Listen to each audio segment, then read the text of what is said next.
शहराजवळील दरेवाडी परिसरातील लष्कराने स्थानिक रहिवाशांच्या दळणवळणाचा बंद केलेला नगरवाला रस्ता पुन्हा खुला करावा या मागणीसाठी आजी माजी सैनिकांसह स्थानिक रहिवाशांनी जामखेड रोडवरील लष्कराच्या स्टेशन हेडक्वार्टर समोर गेल्या 8 दिवसापासून आमरण उपोषण सुरू केले होते। उपोषणाच्या 8व्या दिवशी प्रांताधिकारी सुधीर पाटील, तहसीलदार संजय शिंदे यांनी उपोषणस्थळी भेट देऊन चर्चा केली। सकाळी 6 ते रात्री 9 पर्यंत हा रस्ता खुला राहील आणि नंतर रात्री बंद करण्यात येईल असे लष्करी प्रशासनातर्फे सांगण्यात आले।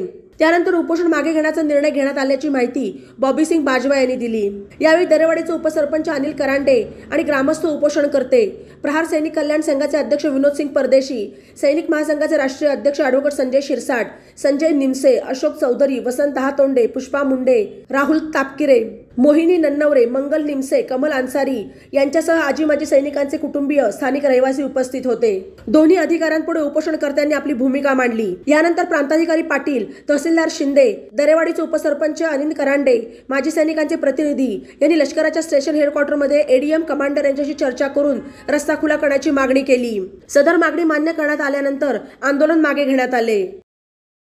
बातम्यांसाठी ई नवा मराठा यूट्यूब चॅनलला सबस्क्राईब करा आणि बेल आयकॉनवर प्रेस करा।